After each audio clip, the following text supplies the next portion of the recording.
जिस साल माता पिता गुजरे हमारी पारिवारिक कंपनी डूबने की कगार पर थी। मैंने विन से तब नाता तोड़ लिया जब वह सबसे बुरे दौर में थी। 5 साल बाद उसकी कंपनी पब्लिक हो गई। उसने कर दिखाया। वह ऐसी शख्सियत बन गई जिसे सब सम्मान से देखते थे। CEO win. जब एक रिपोर्टर ने पूछा कि वह सबसे ज्यादा आभारी किसकी है तो उसकी आंखें ठंडी थीं। आवाज में तिरस्कार था। वो भाई जिसने पैसों के लिए मुझे छोड़ दिया। असल में नहीं, वह अब मेरा भाई नहीं है। वह कैसा है? रिपोर्टर ने सीईओ विन के भाई की तलाश शुरू की। 10 मिलियन का इनाम था, पर उन्हें मैं कभी नहीं मिला। उन्हें बस मेरी वो डायरी मिली जो मैंने मरने से पहले लिखी थी। जब रिपोर्टर ने उसे विन को दिया, वह सन्न रह गई। उसके हाथ कांप रहे थे और फिर अगले ही पल उसने उसे कचरे में फेंक दिया। क्या यह नियान का कोई नया नाटक है या रेटिंग्स के लिए तुमने यह सब रचा है? रिपोर्टर ने सिर हिलाया और सावधानी से मेरी डायरी उठाई। यह वाकई आपके भाई की डायरी है जो उसने मरने से पहले लिखी थी। जहां तक उसकी देह की बात है, उसे पहले ही जला दिया गया है। दावा करने वाला कोई नहीं था तो श्मशान ने सब संभाल लिया। इससे पहले कि वह अपनी बात पूरी करता, विन गुस्से में उठ खड़ी हुई। यह मत सोचना कि उसकी इस हरकत से मैं उसे माफ कर दूंगी। नियान से जाकर कह दो, अब मेरा एक और भाई है। नियान मेरे लिए कोई मायने नहीं रखता। वो मर भी गया हो तो भी मुझे परवाह नहीं। रिपोर्टर हिचकिचाया। तो आप चाहती हैं कि हम इस डायरी का क्या करें? विन ने एक ठंडी हंसी हंसी। इसे पढ़ो, देखना है कि वो कितनी अच्छी तरह झूठ बोल सकता है। प्रिय डायरी, नमस्ते। अब से अपना ख्याल रखना। मेरे पास बस तुम ही बचे हो। तुम्हें बताता हूँ, आज जब मैं अपने परिवार के दिए तोहफों के साथ भागने की कोशिश कर रहा था, विन ने मुझे पकड़ लिया। मैं उसका सामना नहीं करना चाहता था, बस चुपचाप निकल जाना चाहता था, पर वह मानने वाली नहीं थी। उसने मेरा हाथ पकड़ लिया और रुकने की मिन्नतें की। कहा कि मैं ही उसका इकलौता परिवार हूँ। मेरा दिल एक पल के लिए कांप गया, पर मैंने चेहरा सख्त रखा और उसे धकेल दिया। कंपनी दिवालिया हो चुकी है। क्या तुम अब भी मुझे वो मोटरसाइकिल मॉडल खरीद कर दे सकती हो? मैं पानी की तरह पैसे बहाता हूँ। क्या तुम मुझे पाल भी सकती हो? तुम्हारे साथ हर रोज पाई पाई जोड़ने से बेहतर है कि मैं किसी अमीर औरत को ढूंढ लूं, और मैं ऐसी एक को जानता था। विन घबरा गई। उसने पूछा कि वह कौन है। कहा कि किसी के झांसे में मत आना, और कसम खाई कि वह और कड़ी मेहनत करेगी, ज्यादा पैसे कमाएगी और मुझे वो रईस वाली जिंदगी वापस देगी। पर पता है मैंने क्या कहा? मैं ठगा जाना चाहता हूँ। तुम्हें क्या? अगर तुम सक्षम हो, अगर मेरा खर्च उठा सकती हो, तो मैं तुम्हारा वही अच्छा छोटा भाई बना रहूंगा।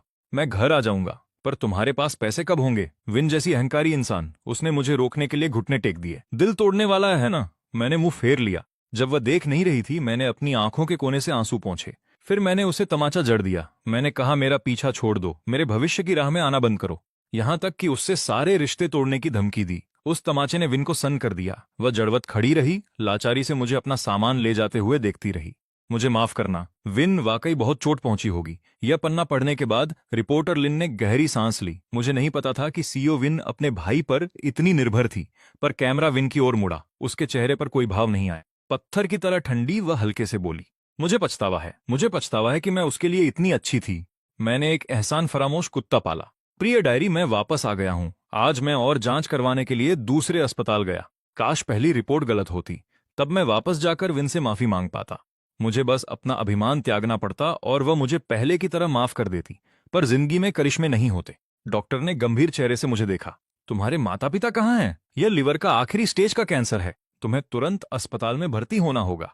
मुझे पूरा तो समझ नहीं आया, पर मौत के डर ने मुझे रुला दिया। मैं सिर्फ 18 साल का था। डॉक्टर ने मुझे तरस भरी नजरों से देखा और भर्ती फॉर्म दिया। मैं बिलिंग काउंटर पर गया, एक नजर डाली और चुपके से अस्पताल से खिसक गया। ठीक है, विन का बैंक कार्ड मेरे अकाउंट से लिंक था। उसे पैसे बचा लेने दो। वैसे भी मैं जल्दी ही मरने वाला हूं। जो उसने इतनी मेहनत से कमाए, उन्हें क्यों बर्बाद करूं? ठेकेदार के पैसे लेकर भागने के बाद उनका कंस्ट्रक्शन डील टूट गया। आर्थिक स्थिति बिगड़ गई। माता पिता पर भारी दबाव का पहाड़ टूट पड़ा। और एक बिजनेस डिनर के दौरान उनका एक्सीडेंट हुआ और दोनों मर गए। सब कुछ विन के कंधों पर आ गया। मैंने अपनी आंखों से देखा कि कैसे कर्जदार घर पर आए, घर का एक एक सामान ले गए। और विन ने मेरी विदेश की पढ़ाई के लिए लाखों बचाने के लिए उन लोगों के आगे घुटने टेक दिए। पर अंत में बैंक ने सब कुर्क कर लिया। कर्ज चुकाने के लिए विन ने सबसे उधार लिया। इतना पिया कि उसके पेट से खून बहने लगा और वह अस्पताल पहुंच गई। पर उसके पास ठीक होने का समय नहीं था, न ही पैसे। जैसे ही उसे होश आया, उसने डिस्चार्ज लिया और क्लाइंट्स के पीछे भागने लगी। मदद के लिए हर किसी के आगे हाथ फैलाए, अपनी गरिमा खो दी। मैंने रोकर उसे आराम करने के लिए कहा। वह कहती थी वो लोहे की बनी है, उसे कुछ नहीं होगा। क्या वह नादान नहीं थी? मैं उसका बोझ हल्का करना चाहता था। मैं विन से कहना चाहता था, मुझे विदेश नहीं पढ़ना। मैं अब वो बिगड़ा हुआ रईस नहीं था। मैं सब कुछ दे सकता था, पार्ट टाइम काम करके उसकी देखभाल कर सकता था। पर उसी पल मुझे सबसे महंगी बीमारी हो गई। प्रिय डायरी, क्या तुम्हें भी लगता है मैं बेकार हूं? रिपोर्टर लिन की आंखें नम हैं। लगता है तुम्हारे भाई के पास दूर जाने की वाकई एक ठोस वजह थी। इतनी कम उम्र में लिवर कैंसर, कितना दुखद है। विन ठंडी हंसी हंसती है। काफी अच्छा सहानुभूति नाटक है। रिपोर्टर लिन, उसके झांसे में मत आओ। नियान हमेशा से एक माहिर झूठा रहा है। बचपन में उसने स्कूल न जाने के लिए मोच का नाटक किया था। पूरा परिवार घबराकर उसे अस्पताल ले गया था। उसकी एक्टिंग हमेशा से शानदार रही है। शायद पिछली रात मैं फिर नहीं सो पाया। इसलिए नहीं कि मैं सोना नहीं चाहता था, बल्कि दर्द ने सोने ही नहीं दिया। बीमारी बढ़ रही है। दर्द निवारक दवाओं के बिना मैं दिन गुजार नहीं सकता।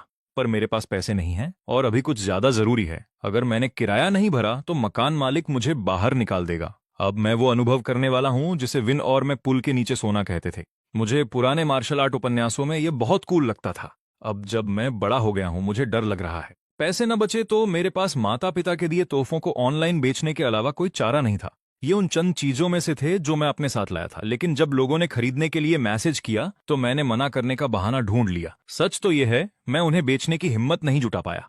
अंत में दर्द और भूख से बेहाल मैंने कार्ड से 500 निकाले। विन, मुझे माफ करना, मैंने फिर तुम्हारे पैसे खर्च कर दिए। गरीबी ने मेरी चूजी खाने की आदत ठीक कर दी।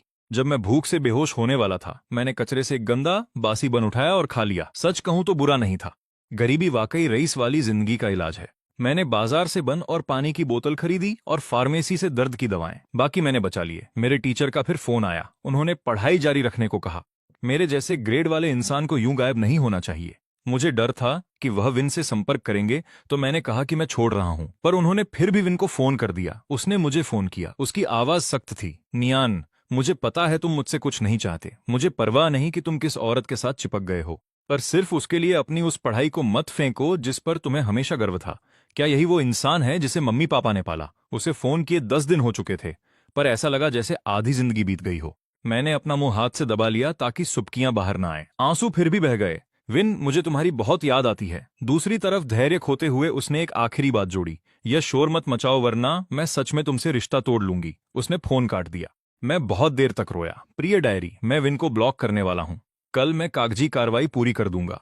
रिपोर्टर लिन ने गौर किया कि विन का ध्यान भटका हुआ है। वह चुपचाप अपनी आंखें पोंछता है और पन्ना पलटता है। प्रिय डायरी, मैंने घर बदल लिया है। पुरानी जगह एक रात के 50 बहुत महंगे थे। मैं पूरा दिन शहर में भटकता रहा जब तक मुझे दक्षिणी इलाके के एक शांत मोहल्ले में कमरा नहीं मिला। एक रात के 30 कमरे में 4 बिस्तर हैं। मेरे सामने एक अजीब सा बूढ़ा आदमी है। एक नजर देखते ही मुझे उससे डर लगने लगा। मैंने पास की औरत को शुक्रगुजार नजरों से देखा। वह मेरे नीचे वाले बंक पर है। उसका नाम सनी है। उसने ऊपर देखा और मुस्कुराई। फिक्र मत करो, मैं हूं ना। वह वाकई अच्छी है। उस रात मैंने दवा ली और चैन से सो गया। मुझे एक सपना आया। उसमें मम्मी और पापा मुझे और विन को डिज्नीलैंड ले गए थे, यह जानते हुए कि मुझे आयरन मैन पसंद है। विन ने घंटों मेरे लिए लाइन में इंतजार किया। जब वह आगे पहुंची, उसने मेरा नाम पुकारा और मुझे आयरन मैन परफॉर्मर के सामने धक्का दिया। मैं आखिरकार अपने हीरो से मिल पाया और एक फोटो ली। मैं इतना खिलखिलाकर हंस रहा था कि मेरी आंखें बंद हो गई थीं। मम्मी पापा और विन पास से खुशी खुशी देख रहे थे। पर फोटो के बाद जब मैंने मुड़कर देखा, वे सब गायब थे। चमकदार आसमान बिना चेतावनी अंधेरा हो गया। मैं घबरा गया और हर जगह ढूंढा, पर वे नहीं मिले। मैं पसीने से तरबतर होकर हड़बड़ा कर जाग गया। सनी मुझे चिंता से देख रही थी। क्या तुम ठीक हो? मैंने सिर हिलाया। सनी ने पूछा कि मैं यहाँ क्यों रह रहा हूँ। मैंने उसे सब बता दिया। पता नहीं क्यों, बस उस पर भरोसा हो गया। जब मैं चुप हुआ, उसने एक शब्द नहीं कहा। उसने बस मुझे गले लगा लिया। उसकी बाहें बहुत गर्म थीं। सनी ने बताया कि वह एक अनाथ थी। गोद लिए जाने के बाद उसके पालक पिता ने उसे प्रताड़ित किया। वह सह नहीं पाई और भाग गई। वह अपने शुरुआती किशोरावस्था से अकेले रह रही थी, जिससे उसने खुद को बचाने के बहुत से तरीके सीख लिए थे। तुम जैसे आदमी को मेरी जरूरत है, उसने कहा। सनी ने मुझे पैसे बचाने की बहुत तरकीबें सिखाई, जैसे सुपरमार्केट जाकर एक्सपायरी डेट वाली चीजें ढूंढना। कुछ स्टोर छोटे रिफंड दे देते हैं, बाकी पैसे तो नहीं देंगे, पर एक्सपायर्ड खाना मुफ्त में दे देंगे। उसने मुझे बाजार से फेंकी हुई सब्जियां उठाना सिखाया, सड़ा हुआ हिस्सा काटकर उन्हें उबालना। पेट भरने के लिए काफी था। सनी मुझे पार्ट टाइम काम के लिए भी साथ ले गई। एक दोपहर में हमने 60 कमाए उस पैसे को पकड़कर। मुझे पहली बार लगा कि मैं पूरी तरह बेकार नहीं हूं। मैंने सोचा, अगर मैं रोज इतना कमा सकूं तो अपने जाने के बाद कुछ पीछे छोड़ सकूंगा। यह सोचकर मैं जोर से हंस पड़ा। सनी ने मुझे ऐसे देखा जैसे मैं पागल हो गया हूं। तुमने 60 कमाए और इतने खुश हो? उसने मेरे माथे पर टपली मारी। तुम में वाकई कोई महत्वाकांक्षा नहीं है। सामने वाले उस अजीब आदमी पर नजर रखने के अलावा हमें नहाने और सोने की जल्दी रहती थी, क्योंकि वहां रात 10 बजे बिजली और पानी कट जाता था। यहां रहना वाकई खुशहाल था। बत्तियां जाने वाली हैं। शुभ रात्रि। रिपोर्टर लिन ने गौर किया कि जब वह अजीब आदमी वाला हिस्सा पढ़ता है तो ठंडी सीईओ विन भी चुपचाप अपनी मुट्ठी भींच लेती है। उसे अचंभा हुआ, शायद विन अपने भाई से उतनी नफरत नहीं करती जितना दिखाती है। पर एक पल बाद उसने खुद से कहा कि यह शायद उसका वहम ही होगा। वह पन्ना पलटता है और पढ़ना जारी रखता है। प्रिय डायरी, मैं यहां से भी चला गया। सनी ने मुझे कल खून खांसते देखा। उसके पास अपनी कोई बचत नहीं थी, फिर भी उसने मुझे डॉक्टर के पास ले जाने की जिद की। मैंने उसे अपनी बीमारी के बारे में नहीं बताया था, बस यही कहा कि परिवार से अनबन हो गई है, पर मैं उससे छिप नहीं सका। शायद मैं सच में शापित हूं। मैं विन को नीचे नहीं खींचना चाहता, और निश्चित रूप से इस बहादुर नेक दिल औरत को भी नहीं जिसे मैं अभी मिला हूं। उसने एक बार बताया था कि वह अपने ऑटो रिपेयर शॉप खोलने के लिए बचत कर रही है ताकि अपना एक घर हो। मैं तुम्हारी उम्र के किसी इंसान को मरने नहीं दूंगी, उसने जिद में कहा। मैं मुस्कुराया और सिर हिलाया, पर दिल में मैं पहले ही विदाई ले चुका था। अगली सुबह मैं चुपचाप निकल गया, मेरे पास जो कुछ था उसे लेकर। मैं उकड़ू बैठा यह लिख रहा हूं और मेरे पैर सुन्न हो रहे हैं। एक सेकंड आराम कर लूं। ठीक है, शरीर अब तेजी से जवाब दे रहा है। मैंने खून खांसना शुरू कर दिया है। मैं उसे रोक नहीं सका। राहगीर मुझे हैरान होकर देख रहे थे, पीछे हट रहे थे, इशारा करके फुसफुसा रहे थे। मैं सिमट गया और सिर उठाने में मुझे काफी देर लगी। तभी मैंने देखा कि डायरी पर खून के छींटे पड़ गए थे। मैंने साफ करने की कोशिश की, पर दाग और फैल गया। मुझे माफ करना प्रिय डायरी, तुम्हें गंदा कर दिया। मेरा मतलब वो नहीं था। दर्द बस हावी हो जाता है। जब मैं वहां बैठकर रिकवर होने की कोशिश कर रहा था, फटे पुराने कपड़े पहने एक औरत आई और मेरे हाथों में कुछ पैसे थमा दिए। मैंने मना करने की कितनी कोशिश की, उसने बस पैसे गिराए और चली गई। मैं चुपके से उसके पीछे हो लिया। वह अपने पति के साथ थी जो विकलांग था। उसने अपनी बाहों में एक छोटा बच्चा पकड़ा था। उसने अपने बालों की लट कान के पीछे की, बच्चे के गाल चूमे और वापस फल बेचने लगी। मैं लंबे समय तक देखता रहा, जब तक अंधेरा हुआ। आधा शरीर ठंड से सुन्न हो गया था। उसके आधे से ज्यादा फल अभी भी बिना बिके थे। उसने आह भरी। पति ने सांत्वना के कुछ शब्द कहे। दोनों पैक करने लगे। बच्चे को पास की टोकरी में लिटा दिया। मैंने अपनी टोपी नीचे की और जल्दी से पास गया, और जब वह देख नहीं रही थी, मैंने पैसे बच्चे के कपड़ों में डाल दिए। बुरा लेखन नहीं है, मैं लगभग भावुक हो ही गया था। उसके स्पॉन्सर ने पैसे बंद कर दिए, तो अब वह पैसों के लिए फिक्शन लिख रहा है। रिपोर्टर लिन, पढ़ने की जरूरत नहीं है। मैं वाकई दयनीय हूं। यहां बैठकर ये वक्त बर्बाद करना। अगर वह मुझसे डरकर मरने का नाटक कर रहा है, तो मैं भी यही मान लूंगी कि वो मर चुका है। यह कहकर विन उठ खड़ी हुई और पीछे मुड़े बिना बाहर निकल गई। इंटरव्यू खत्म हो गया था, पर एपिसोड वायरल हो गया। किसी ने रिकॉर्ड निकाले जिससे पता चला कि 5 साल पहले भाई से नाता तोड़ने के बाद विन नियमित रूप से थेरेपी क्लिनिक जा रही थी। लोगों ने निष्कर्ष निकाला कि माता पिता के खोने और भाई के कथित धोखे ने उसे डिप्रेशन में डाल दिया था। कंपनी ठीक होने पर उसने एक और भाई गोद ले लिया था, और डायरी ने ऑनलाइन तीखी बहस छेड़ दी। कुछ लोगों ने नियान की आलोचना की कि उसने पैसों के लिए बहन का साथ छोड़ा, उसे दिवालियापन के दौर में अकेला छोड़ दिया, और उस पर जो मानसिक दबाव पड़ा उसके लिए दोषी ठहराया। अब जब वह सफल है तो वह विक्टिम बनकर सहानुभूति पाने की कोशिश कर रहा है। यहां तक कि ऐसी डायरी भी लिख रहा है। बेचारा विन के पास पहले से एक नया भाई है। अफवाह है कि उसने उसके 18वें जन्मदिन पर पूरा अम्यूजमेंट पार्क बुक कर लिया था और एक limited edition sports car gift की थी। वह सिर पर बिठा कर रखा गया था, पर दूसरे लोग इतने आश्वस्त नहीं थे। शायद कहानी में कुछ और भी है। यह डायरी बहुत सच्ची लग रही है। इसमें जो भाव हैं, मुझे विश्वास नहीं होता कि जिसने ये लिखा है वो बस पैसों का भूखा था। लोग चाहे जो भी सोचते हों, हर कोई यह जानने के लिए बेताब था कि नियान की डायरी में आगे क्या हुआ। रेटिंग्स की भूख में स्टेशन ने जीत से फिर संपर्क किया और पूछा कि क्या वह डायरी को सार्वजनिक करने की अनुमति देगी। यह बदकिस्मती थी या वाकई बेरुखी, कोई नहीं कह सकता था। लेनी ने जीत का जवाब दिया। डायरी स्टेशन को सौंप दी गई थी, और इसे जारी करना है या नष्ट करना, इस पर उसकी कोई राय नहीं थी। लेनी ने आगे कहा कि उसने एक बात साफ कर दी थी, उसका सिर्फ एक भाई है और उसका नाम तुम हो। ऑनलाइन कुछ लोगों को यह बहुत पसंद आया। देखते हैं कि क्या इयान अब भी अपना नाटक जारी रखता है, जब उसे परवाह ही नहीं। हरी झंडी मिलते ही स्टेशन ने नियन की मौत से पहले की डायरी नाम से लाइव प्रसारण शुरू कर दिया। रिपोर्टर लिन स्क्रीन पर दिखाई दी। चेहरे पर गंभीरता थी। आप सभी की तरह मैंने भी यह डायरी पहले नहीं पढ़ी है। सीईओ जीत की अनुमति से मैं आज इसे आप सबके साथ साझा कर रही हूं। कृपया कमेंट्स में दया बनाए रखें। लाखों लोग एक पल में स्ट्रीम पर उमड़ पड़े, और 1 मिनट के भीतर यह 10 लाख के पार पहुंच गया। हर एक दर्शक रिपोर्टर लिन के उस डायरी को खोलने का इंतजार कर रहा है। इस बीच जीत के ऑफिस में लेनी जीत को एक अजीब भाव से देखती हैं। लंबी चुप्पी के बाद आखिरकार बोल पड़ती है। सीईओ जीत, प्रसारण शुरू हो रहा है। जीत ने ऊपर नहीं देखा।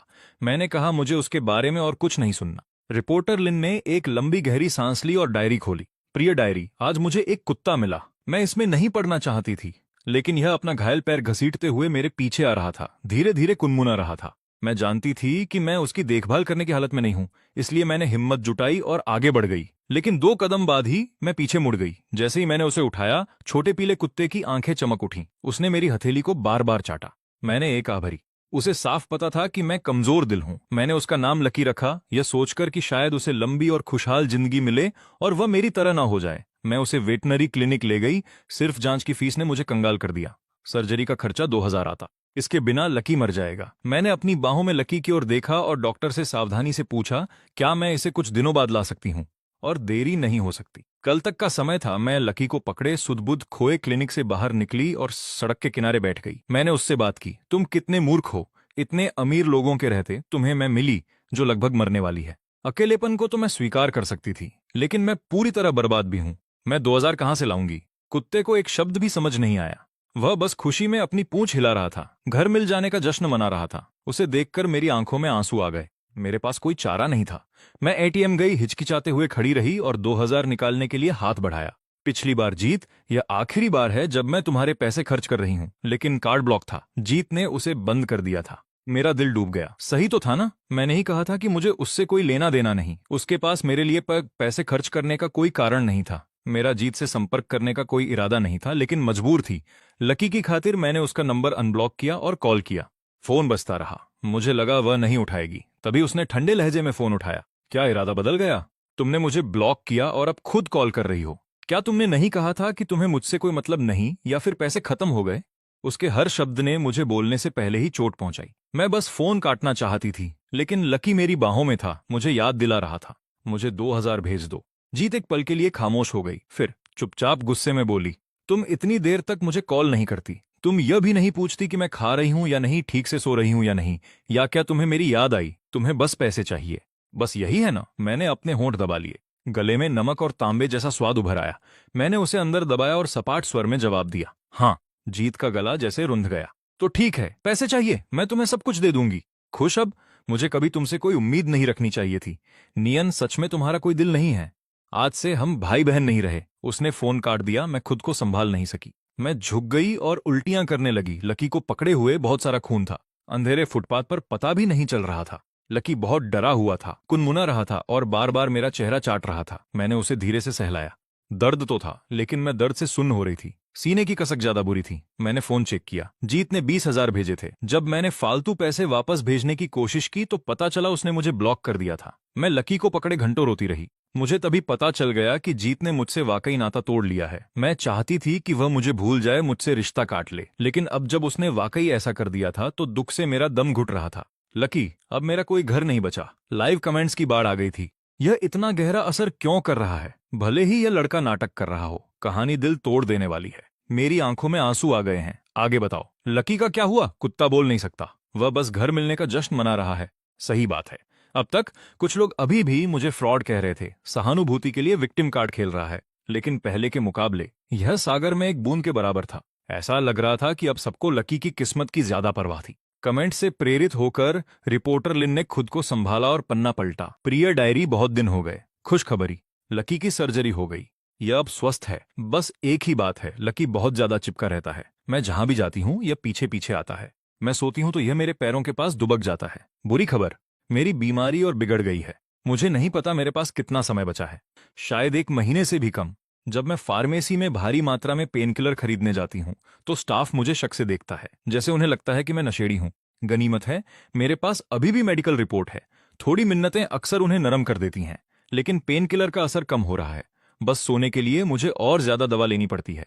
कल जब मैं पर्चे बांट रही थी, अचानक सड़क पर गिर पड़ी। लकी बहुत डर गया, मेरा चेहरा चाट रहा था, जोर जोर से भौंक रहा था, जब तक कि एक नेक अजनबी मुझे अस्पताल नहीं ले गया। जब मैंने हिसाब लगाया तो मुझे न सिर्फ पार्ट टाइम नौकरी की उस दिन की कमाई गंवानी पड़ी, बल्कि मैंने अपनी कमाई से कहीं ज्यादा खर्च कर दिया। तुम्हें तुरंत भर्ती होने की जरूरत है। हमें तुम्हारे परिवार से संपर्क करना होगा। इस रफ्तार से तुम्हारे पास ज्यादा समय नहीं बचा। उसने वाक्य पूरा नहीं किया।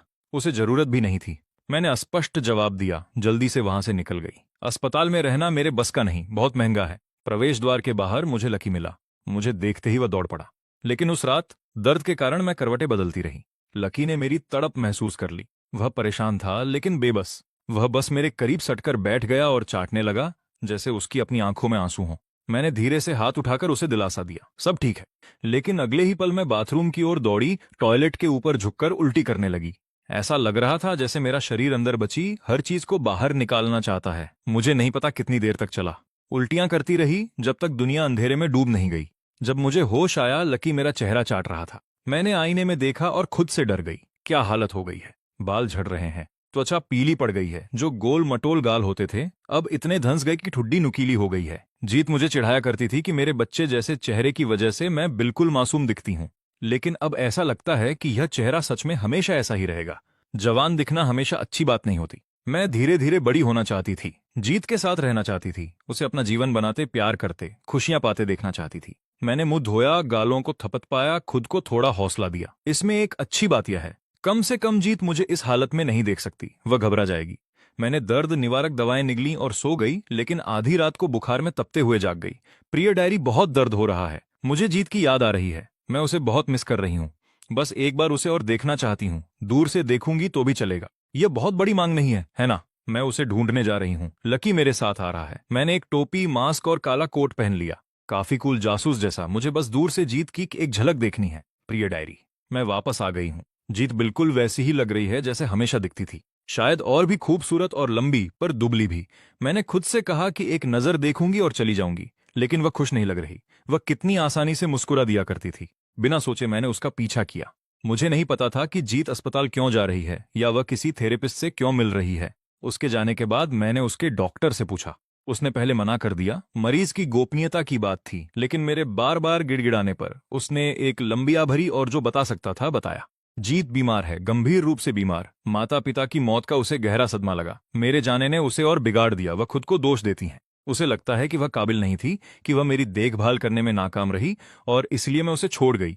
इस कारण जीत ने खुद को चोट पहुंचाना भी शुरू कर दिया है। मैं रो पड़ी। फिर आंसुओं के बीच मैं हंसने लगी। वह कितनी नासमझ है। निकम्मी तो मैं ही थी जो उसे पीछे खींच रही थी। जीत दुनिया की सबसे अच्छी बहन है। वह साल भर की अपनी पॉकेट मनी बचाकर मुझे जन्मदिन का शानदार तोहफा देती थी। वह स्कूल में मुझे परेशान करने वाले हर गुंडे की इतनी बुरी तरह पिटाई कर देती थी कि वे उठ न सकें, भले ही इसके लिए उसे सजा ही क्यों न मिले। माता पिता के मरने के बाद उसने सब अकेले संभाला, उस पूरे बोझ को ढोया और मुझे एक आरामदायक जिंदगी दी। मैं उसे नीचा कैसे दिखा सकती थी? रिपोर्टर लिन अचानक रुक जाता है और डायरी को कैमरे के सामने उठाता है। इस पन्ने पर गौर करें। सुंदर लिखावट के अलावा आंसुओं के निशान हैं जो कागज में समाकर सूख गए हैं। वह बहुत देर तक रोई होगी। आंसुओं ने पूरा पन्ना भिगो दिया है। रिपोर्टर लिन की अपनी आंखें भर आई हैं। वह अपनी आवाज संभालता है जो भावनाओं से कांप रही है। मैं वाकई निकम्मी हूं। मैं कुछ नहीं कर सकती। मैंने जीत को अपने बगल से गुजरते देखा और मुझमें उसके पास जाने की हिम्मत नहीं थी। बस एक पल के लिए हमारी नजरें मिली। उसने आर पार देख लिया। बेशक मैं अब जैसी दिखती हूं शायद ही इंसान लगूं। इंसान उसके लिए अच्छा है कि वह मुझे दोबारा न देखे। मैं नहीं चाहती कि जीत को दुख हो। प्रिय डायरी, मैंने फैसला कर लिया है। दर्द में धीरे धीरे मरने के बजाय मैं इसे खुद खत्म कर दूंगी। क्या तुम्हें लगता है मैं सही हूं? बीमारी मेरी सोच को धुंधला रही होगी। मैं तुमसे बात किए जा रही हूं, लकी से बात कर रही हूं, जैसे तुम में से कोई जवाब देगा। लेकिन लकी का क्या? मैं इसे ऐसे ही छोड़ नहीं सकती। मैं लकी को जीत को देना चाहती हूं ताकि उसका मन लगा रहे और यह सुनिश्चित हो सके कि लकी की देखभाल हो। क्या मैं होशियार नहीं हूं? लेकिन तभी मुझे याद आया, कल मेरा जन्मदिन है। एक दिन और रुक जाती हूँ। मैं अपने जन्मदिन पर नहीं मरना चाहती। पिछले साल मेरे 17वें जन्मदिन पर मम्मी और पापा ने मेरे लिए एक खास गेमिंग सेट बनवाया था। जब मैंने उसे खोला, पापा ने कंधे पर थपकी दी और हंसते हंसते लोटपोट हो गए। उन्होंने कहा कि मैं सबसे कूल बच्चा हूं और जीत ने मुझे एक मैकेनिकल घड़ी दी थी जिसका डायल रोशनी में चमक रहा था। साफ तौर पर महंगी घड़ी थी, लेकिन वे तोहफे कर्ज चुकाने के लिए बहुत पहले ही जब्त कर लिए गए। मेरे पास वही बचे हैं जो सस्ते थे, जिन्हें मैं हर जगह साथ लिए फिरती हूँ। जब मेरे पास खाने को कुछ नहीं था, तब भी मैं एक को भी नहीं बेच सकी। जब सोती हूँ तो वह भूरा भालू पकड़े सोती हूँ जो मुझे मम्मी ने 8 साल की उम्र में दिया था, जैसे मैं उन्हें पकड़े हुए हूँ। मम्मी, पापा और जीत ने वादा किया था कि वे मेरे 18वें जन्मदिन पर सबसे शानदार जश्न मनाएंगे, उनके छोटे राजकुमार के लिए एक सही पार्टी। लेकिन अब मेरे साथ सिर्फ लकी है। मैं इसे करीब रखती हूँ, मेरे पास बची एकमात्र गर्मजोशी। लकी को मेरे एहसास का पता चल जाता है। वह बार बार अपनी गर्म जीभ से मेरी हथेली और चेहरा चाटने लगता है, जैसे मुझे दिलासा दे रहा हो। थोड़ी गुदगुदी हो रही है। मैं हंसी और लकी के सिर को चूमा। मैं उसे लेकर बेकरी गई। मैं अपने लिए एक छोटा केक खरीदना चाहती थी। मैं मम्मी पापा के लाए 3-4 मंजिला केक को देखकर मुंह फेर लिया करती थी। अब इतनी भूख के बाद उन्हें देखकर ही मुंह में पानी आ रहा है। मैं प्राइस टैग्स को घूर रही थी। सैकड़ों डॉलर और हिल भी न सकी। क्लर्क अधीर होकर पास आई। खरीदना है या नहीं वरना आगे बढ़ो। फिर उसकी नजर लकी पर पड़ी और वह भौहें सिकोड़ ली। पालतू जानवरों को अंदर लाना मना है, पर उसने अभी एक आदमी को कुत्ता ले जाते देखा था, शायद इसलिए क्योंकि लकी उलझा हुआ सा था। मैं ग्रूमिंग का खर्च नहीं उठा सकती थी। मैंने बार बार माफी मांगी और सबसे सस्ता आइटम ऑर्डर किया, एक छोटा चॉकलेट कपकेक $20। मैं पास के एक पार्क में जाकर बेंच पर बैठ गई, लकी को अपनी बाहों में लिए हुए। कोई मोमबत्ती नहीं थी। मैंने मन ही मन सब कुछ दोहराया, फिर आंखें बंद करके अपनी दुआ मांगी। उम्मीद है लकी सलामत और स्वस्थ रहेगा। दुआ है कि वह कामयाब हो, लंबी उम्र जिए और हमेशा खुश रहे। मैंने आंखें खोली और वह कपकेक लकी की तरफ बढ़ा दिया। उसने बड़े चाव से खाया, मानो मेरी उम्र के पड़ाव का जश्न मना रहा हो। मुझे भी बहुत भूख थी, पर 2 निवाले लेते ही उल्टियां होने लगी। बाद में मैं लकी को नहलाने के लिए पेट सैलून ले गई। $200 खर्च हुए। सैलून मालिक ने कहा कि उसने इतना तमीजदार कुत्ता पहले कभी नहीं देखा। मैं लकी को वापस ले आई, जो अब एकदम साफ और महक रहा था। मैंने अपना चेहरा उसकी फर में छुपा लिया और उसकी खुशबू में डूब गई। लकी कायनात का दिया एक तोहफा है। अब मैं यह तोहफा विन को देना चाहती हूँ। उम्मीद है वह लकी का ख्याल रखेगी और मेरे न रहने पर लकी उसका सहारा बनेगा। कार्ड में जो $20,000 हैं, वो भी मैं उसके दरवाजे से अंदर डाल दूंगी। अगर सब योजना के मुताबिक रहा तो कल के बाद कोई और एंट्री नहीं होगी। कल मैं दूसरी दुनिया में मम्मी पापा को ढूंढने जा रही हूँ। प्यारी डायरी, मैं तुम्हें याद करूंगी। लकी, मैं तुम्हें देखती रहूंगी और मैं हमेशा तुम्हारी हिफाजत करूंगी। सबको लगा कि सब खत्म हो गया, लेकिन रिपोर्टर लिन अनजाने में ही अगला पन्ना पलटती है और उसे और शब्द मिलते हैं। मुझे माफ कर दो लकी, मैं तुम्हें सुरक्षित नहीं रख सकी। क्या विन को लगा कि तुम्हारा कोई मालिक है, या वह तुम्हें नहीं चाहती थी? मैं पास ही छुपी थी, इंतजार में कि विन तुम्हें ले ले और फिर मैं चली जाऊं, लेकिन लकी पट्टे से छूटकर मेरी तरफ दौड़ पड़ा। काश मैंने खुद लकी को विन के हाथों में सौंपा होता तो क्या सब ठीक हो जाता। मैं गिड़गिड़ाई, रोई, लकी मुझे छोड़कर मत जाओ, प्लीज मत जाओ। लेकिन वह अपना सिर उठाने की कोशिश कर रहा था। एक धीमी सी आवाज निकाली, मेरा चेहरा चाटा और आंखें मूंद लीं। मैंने लकी को सीने से लगाकर उसके लिए गाना गाया, अच्छा कुत्ता, प्यारा कुत्ता, दरवाजा खोल दो। जब मैंने गाना खत्म किया तो मेरा चेहरा आंसुओं से भीग चुका था। मैंने लकी को मम्मी पापा की कब्र के पास वाली छोटी सी पहाड़ी पर दफन कर दिया। आज चांद पूरा नहीं है, पर रोशनी बहुत है। मैं 15 तारीख तक नहीं पहुंच पाऊंगी। लकी, धीरे चलो, मैं अभी तुम्हें ढूंढने आ रही हूं। माँ पापा, मैं आ रही हूं। विन, अलविदा। रिपोर्टर लिन पढ़ना खत्म करती है। उसकी आंखें भर आती हैं। स्क्रीन पर लाइव कमेंट्स की बाढ़ आ जाती है। रुको, लकी मर गया और नियॉन भी मर गया। लिखने वाला ऐसा कैसे कर सकता है? मरना एक बात है, पर कुत्ते को क्यों मारा? लकी ने क्या बिगाड़ा था? यह हद से ज्यादा है। क्या नियॉन सच में मर गया या यह कोई पब्लिसिटी स्टंट है? कोई मुझे बताए। पुलिस रिकॉर्ड और हमारी अपनी जांच के मुताबिक नियॉन की मौत 5 साल पहले हो चुकी है। यह कोई दिखावा नहीं है। वह झूठ नहीं बोल रहा था। कृपया मरने वाले का सम्मान करें। कमेंट्स में थोड़ी शालीनता रखें। जहां तक इस डायरी की बात है, हम इसे सुरक्षित रखेंगे। हम अब और कोई सवाल नहीं लेंगे। धन्यवाद। रिपोर्टर लिन प्रसारण बंद करती है। जनता असंतुष्ट है और विन के सोशल मीडिया पर सीधे मैसेज कर रही है। उसके पेज को कमेंट्स से भर दिया है। इतने लोग सर्च कर रहे हैं कि यह ट्रेंड करने लगा है। सीईओ विन का भाई नियॉन मर चुका है। मरने से पहले नियॉन की डायरी, क्या यह असली है? फिर डायरी वाली लड़की सनी ऑनलाइन पोस्ट करती है, नियॉन अब नहीं रहा, मुझे खेद है, वह बिना कुछ कहे चला गया। मैंने उसे बहुत ढूंढा पर कभी नहीं मिला। मैं उसे बचा नहीं सकी। अगर मैंने उसे जल्दी मदद के लिए कहीं ले गई होती तो वह इतनी जल्दी नहीं जाता और उसने इतनी तकलीफ न सही होती। ज्यादातर लोग तब तक शक करते रहे जब तक सनी ने फोटो पोस्ट नहीं की। फोटो में मुस्कुराता हुआ लड़का नियॉन की उन तस्वीरों से एकदम मेल खाता है जो पहले से ही ऑनलाइन घूम रही थी। तब जाकर लोगों को यकीन हुआ और इंटरनेट पर भूचाल आ गया। सबने डायरी को सच मान लिया। एक के बाद एक टैग ट्रेंड करने लगे। नियॉन लकी, हम तुम्हें घर वापस ला रहे हैं। नियॉन लकी, तुम जहां कहीं भी हो, क्या तुम ठीक हो? यह बात विन की असिस्टेंट तक पहुंचती है। लिन कई देर फोन घूरती है, फिर हिचकिचाते हुए बोलती है, सीईओ विन, 5 साल पहले क्या आपने कभी कोई कुत्ता देखा था? सुनहरे रंग का, जब वह उसे उलझन में देखती है और फिर थोड़ी देर बाद सिर हिलाती है। जिस दिन मैं ऑफिस से घर आई, प्रवेश द्वार के बाहर खंभे से एक छोटा कुत्ता बंधा था। पूरा सुनहरा, गुलाबी नाक, साफ सुथरा, प्यारा, साफ लग रहा था कि किसी का लाडला पेट है। मुझे उसकी याद आई। उसे जानवर हमेशा पसंद थे। मैं पास गई और उसे सहलाया। बहुत शांत, पूंछ हिला रहा था। मुझे लगा मालिक वापस आ जाएगा तो मैं अंदर चली गई। थोड़ी देर बाद बाहर शोर सुनाई दिया। मैं खिड़की के पास गई। सड़क के बीचों बीच एक जवान लड़का उस कुत्ते को पकड़कर रो रहा था, फूट फूट कर रो रहा था। वही उसका मालिक रहा होगा। जाहिर है कुत्ता उसे ढूंढ रहा था, घबरा गया, पट्टे से छूटकर भाग गया और कार की चपेट में आ गया। लिन एकदम शांत हो जाती है। फिर उसका फोन बजता है। वह अभी आई फाइल को देखती है और उसकी छाती भारी हो जाती है। सीईओ विन, मुझे माफ करें। मैंने आपको बताए बिना डायरी की खुद जांच की और आपके भाई के साथ क्या हुआ यह पता लगाया। वह सच में जा चुका है। पुलिस ने 5 साल पहले उसकी मौत का रजिस्ट्रेशन किया था। डेथ सर्टिफिकेट असली है, इसे बदला नहीं जा सकता। उसने खुदकुशी की और डायरी असली है। यह कहने के बाद लिन विन की तरफ देखने की हिम्मत नहीं जुटा पाती। वह अपनी स्क्रीन पर फाइलें खोलती है। कृपया इसे पढ़ें। नियॉन के साथ जो कुछ भी हुआ उसकी डायरी आज सार्वजनिक कर दी गई है। मुझे लगा आपको पता होना चाहिए।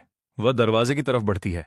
आपके भाई, वह धीरे से जोड़ती है, ने बहुत बुरा वक्त देखा था। ऑफिस से निकलते हुए लिन धीरे से दरवाजा बंद करती है। कुंडी की हल्की आवाज के साथ बाहर की दुनिया खत्म हो जाती है। ऑफिस में बस विन बची है और उसके हाथ में रिपोर्ट है। एक रिपोर्ट जिसका वजन उसके द्वारा पकड़ी गई किसी भी चीज से ज्यादा है। हवा थम गई। जिस बेरुखी को उसने ढाल बनाकर थाम रखा था वह गुब्बारे की तरह एक पल में फट गई। वह फाइल खोलने की हिम्मत तक नहीं जुटा पा रही। उसकी उंगलियां बर्फीली ठंडी हैं जो कागज के खुरदरे किनारों को छू रही हैं। इंटरव्यू की तस्वीरें उसके दिमाग में लगातार कौंध रही हैं। जब रिपोर्टर ने पहली बार डायरी निकाली थी तो उसका दिल अजीब तरह से सिकुड़ गया था जिसे वह समझा नहीं पा रही थी। और जब उसने इसकी बातें सुनी तो वो सारी भावनाएं जिन्हें उसने जबरदस्ती दबा रखा था, छोटे छोटे शक, खामोश दर्द और वह एक पंक्ति, मैं लकी को विन को देना चाहता था ताकि उसे कंपनी मिले और लकी का ख्याल रखा जाए। उसने खुद से कहा था कि वह नियॉन की हेरफेर करने की भद्दी कोशिश थी, लेकिन अब हर शब्द उसके दिल में जहरीले तीर की तरह चुभ रहा है। कांपते हाथों से वह आखिरकार फाइल खोलती है। पहला पन्ना नियॉन के डेथ सर्टिफिकेट की कॉपी है जो ब्लैक एंड व्हाइट में है, ठंडे तरीके से फॉर्मेट किया हुआ। नाम नियॉन लिंग, पुरुष, मौत की तारीख पतझड़ 5 साल पहले, उनकी आखिरी कॉल के 3 महीने बाद ही मौत का कारण। मौका वारदात शहर के किनारे नदी के पास एक छोटी सी झाड़ी, वही जगह जिसका उसने डायरी में जिक्र किया था, जहां उसने अपने माता पिता की राख दफन की थी। भोर में अपना पक्षी टहलाते एक बूढ़े आदमी ने शव देखा। लावारिस फ्यूनरल होम ने प्रोटोकॉल के अनुसार दाह संस्कार किया। राख को थोड़े समय के लिए रखा गया और फिर बिखेर दिया गया। हर शब्द उसके दिल पर फेर दिया गया एक कुंद ब्लेड है। लावारिस शब्द किसी थप्पड़ की तरह गाल पर लगा। वह उस वक्त क्या कर रही थी? वह गुस्से और दर्द में डूबी हुई थी, इस यकीन के साथ कि उसने उसे धोखा दिया है। शायद किसी थेरेपी क्लिनिक में बैठी होगी, शायद किसी बिजनेस डिनर में बनावटी मुस्कान बिखेर रही होगी। शायद उसने एक बार भी यह पता लगाने की कोशिश नहीं की कि क्या वह सच में कहीं जिंदा है। साथ में क्राइम सीन की तस्वीरों की कॉपी लगी है। क्वालिटी बहुत खराब है लेकिन इतनी साफ है कि पहचान हो जाए। एक नौजवान हड्डियों का ढांचा बना हुआ और मुश्किल से पहचान में आने वाला एक पेड़ के तने से सटकर शांति से बैठा है। उसने डायरी में बताए गए वही काले कोट पहन रखे हैं। टोपी से उसका ज्यादातर चेहरा ढका है। उसके पैरों के पास खाली गोलियों की बोतलें और नींद की गोलियां बिखरी हैं और अपनी बाहों में उसने मजबूती से एक पुराना फटा हुआ भूरा खिलौना भालू पकड़ा है। विन उसे तुरंत पहचान लेती हैं। यह वही जन्मदिन का तोहफा था जो माँ ने उसे 8 साल की उम्र में दिया था। वह उसे हर वक्त अपने साथ रखता था। एक और फोटो भी है। डायरी जैसी वह घटनास्थल पर मिली थी, वह उसके पास एक प्लास्टिक की थैली लिपटी थी, सावधानी से सील की हुई, जैसे उसे डर था कि सुबह की ओस उसे खराब न कर दे। आखिरी पल तक वह उस डायरी की रक्षा कर रहा था, एकलौती जगह जहां वह अपना दिल खोल सकता था। विन की सांसें तेज होने लगी हैं। उसकी नजरें धुंधली हो गईं। उसने अपना हाथ मुंह पर जोर से रख लिया, पर वह उस टूटी हुई चीख को नहीं रोक सकी जो उसकी छाती के गहरे हिस्सों से बाहर निकल आई।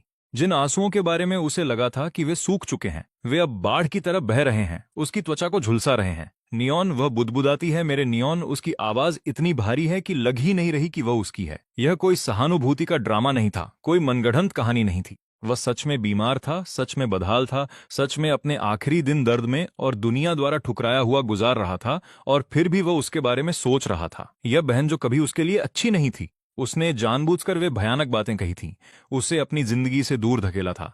इसलिए नहीं कि वह उससे प्यार नहीं करता था, बल्कि इसलिए कि वह उससे बहुत ज्यादा प्यार करता था। वह खुद हर अपमान और हर दर्द का बोझ उठाना पसंद करता था, बजाय इसके कि वह उसके लिए बोझ बने। और उसने क्या किया? उसने उसके नाटक पर यकीन कर लिया। उसने 5 साल तक उससे नफरत की। जब उसने सुना कि वह मर गया तो उसने कहा, मर भी जाए तो मुझे परवाह नहीं। उसने एक नया भाई गोद ले लिया ताकि उसके जाने के बाद जो खालीपन है उसे भर सके। कभी यह समझने की कोशिश नहीं की कि वह क्या था। अब पछतावा उस पर लहर की तरह टूट पड़ा है। वह उनकी आखिरी कॉल को याद करती है। उसने कहा था, मैं तुम्हें सब कुछ दे दूंगी खुश, अब मुझे तुमसे कभी कुछ उम्मीद नहीं करनी चाहिए थी। नियॉन, तुम सच में पत्थर दिल हो। फिर उसने फोन काट दिया और उसे ब्लॉक कर दिया। उन शब्दों ने उसे कितना चोट पहुंचाई होगी। क्या उसे फिर से खून की उल्टियां हुई होंगी? क्या उसने लकी को गले लगाकर तब तक रोया होगा जब तक उसे सांस लेने में दिक्कत न हो? वह गम जिसे उसने इतने लंबे समय तक दबाया था, आखिर गले को चीरते हुए बाहर आ गया, एक कच्ची, दिल को तोड़ देने वाली दहाड़ के साथ। विन अब खुद को संभाल नहीं पा रही। वह अपनी कुर्सी से नीचे खिसक गई और फर्श पर सिमट गई, किसी खोए हुए बच्चे की तरह खुद में दुबक कर। वह बिना किसी संकोच के फूट फूट कर रोई। उसकी आवाज निराशा, अपराधबोध और ऐसे दुख से भरी है जिसे कभी मिटाया नहीं जा सकता। वह फर्श पर घूंसे मार रही है, उसके नाखून महंगे कालीन में गड़ रहे हैं। मैं उसे बचा सकती थी, मैं उसे पहचान सकती थी, मैंने उसे क्यों नहीं पहचाना? यह ख्याल उसे अंदर ही अंदर खा रहा है। उस दिन थेरेपी क्लिनिक के बाहर टोपी और मास्क में वह दुबला पतला फिगर जिसे उसने पेपराजी समझा था, वह उसका नियॉन था। उसने सीधा उसकी तरफ देखा था और उसने बिना कुछ सोचे दूसरी तरफ देख लिया था। काश वह रुक जाती, काश उसने एक सवाल पूछ लिया होता, काश। लेकिन जिंदगी काश पर नहीं चलती। ऑफिस के बाहर लिन्नी और कुछ कर्मचारी उसके टूटने की आवाज सुन रहे हैं, बेबस नजरों से एक दूसरे को देख रहे हैं। आंखों में चिंता और गम है, किसी में अंदर जाने की हिम्मत नहीं है। वे सब जानते हैं कि विन को इसकी जरूरत है, उसे इस कड़वी सच्चाई का सामना करना ही होगा। विन को नहीं पता कि वह कितनी देर तक रोई, जब तक कि उसकी आवाज खत्म न हो गई, जब तक कि आंसू सूखने नहीं लगे। अब बस उसके शरीर में झटके रह गए हैं जिन्हें वह रोक नहीं पा रही, और एक खामोश घुटन। वह फर्श पर लेटी हुई शून्य आंखों से झूमर को घूर रही है। उसे महसूस हो रहा है कि दुनिया से सारे रंग छिन गए हैं। अगले दिन विन ऑफिस नहीं आती। लिनी सबसे जरूरी काम निपटाती है और फिर चिंता के बोझ तले दबी हुई उस शाम विन के विला पहुंचती है। वह अतिरिक्त चाबी इस्तेमाल करती है। जैसे ही दरवाजा खुलता है, शराब की तीखी गंध आती है। लिविंग रूम पूरी तरह बर्बाद हो चुका है, खाली बोतलें हर तरफ लुढ़की पड़ी हैं। विन सोफे के कोने में सिमटी हुई है, अभी भी कल वाले काम के कपड़ों में, उलझेबाल सूजी हुई आंखें, चेहरे पर सूखे आंसुओं के निशान, उंगलियों में डायरी की प्रिंटेड कॉपी मजबूती से पकड़े हुए। CEO win. लिनी सावधानी से आगे बढ़ती है। विन धीरे से अपना सिर उठाती है, उसकी नजरें स्थिर नहीं हैं। लिन यी का चेहरा पहचानने में उसे काफी समय लगता है। लिन यी, उसकी आवाज इतनी भारी है कि मुश्किल से समझ में आती है। क्या वह मुझसे नफरत करता था? क्या वह आखिर में मुझसे नफरत करता था?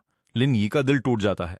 वह नीचे झुकती है और धीरे से उसके हाथ से खाली बोतल ले लेती है। सीईओ विन, उस डायरी की हर बात के मुताबिक नियॉन ने आपसे कभी नफरत नहीं की।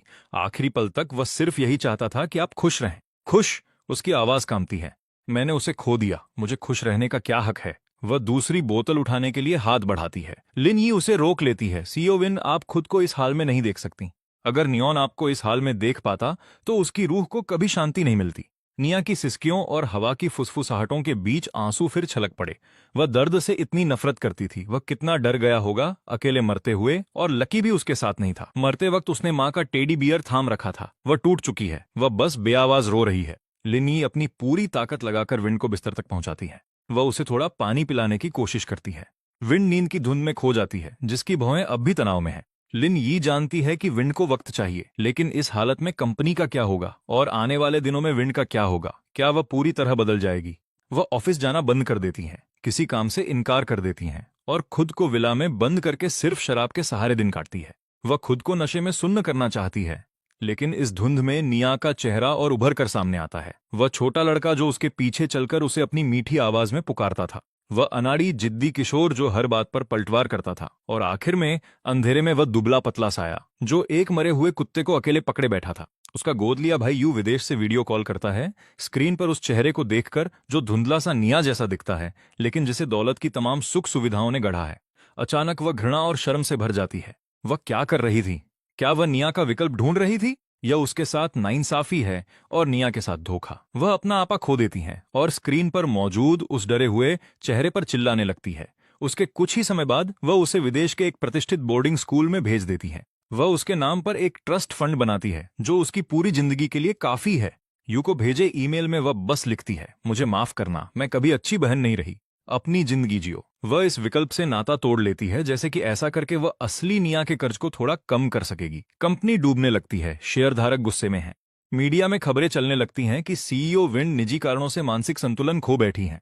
लिन यी परेशान है, लेकिन वह विंड को दुख और आत्मदोष की उस गहराई से बाहर नहीं ला पा रही है। एक रात सब बदल जाता है। विंड फिर से लिविंग रूम के फर्श पर नशे में गिर गई है। नींद और जागने की उस धुंध में उसे लगता है कि निया उसके सामने खड़ा है। उसने साफ सफेद कमीज पहनी है।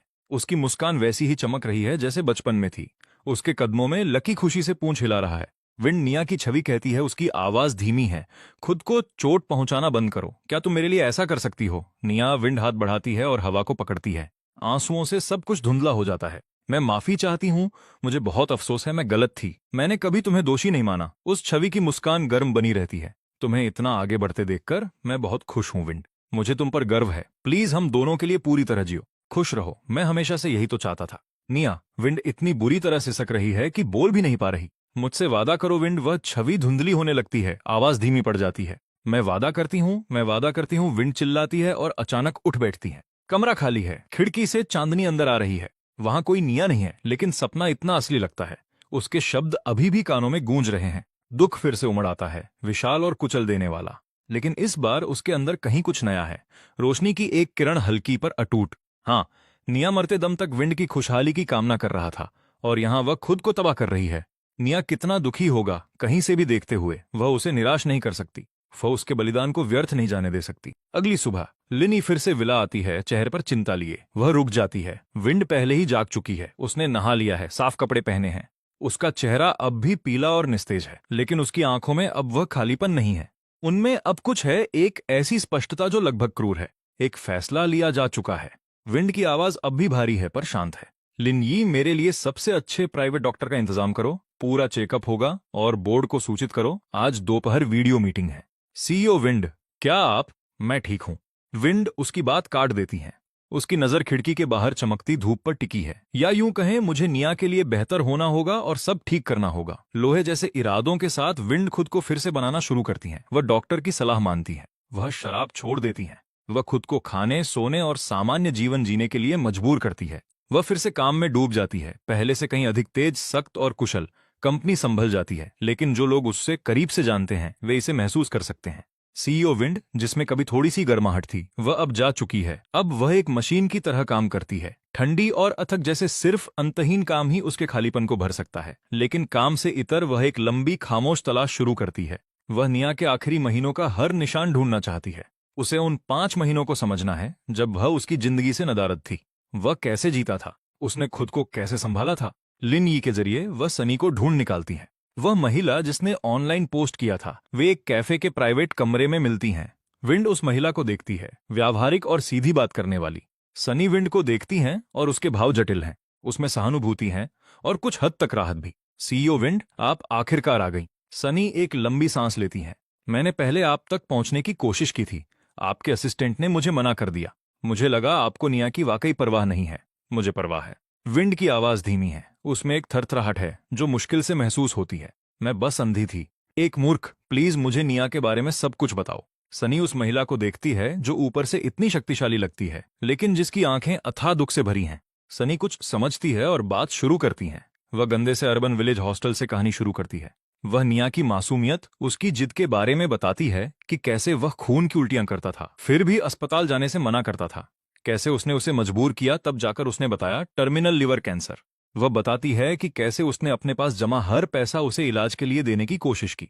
वह इतना विचारशील था, इतना सावधान कि किसी पर बोझ न बने।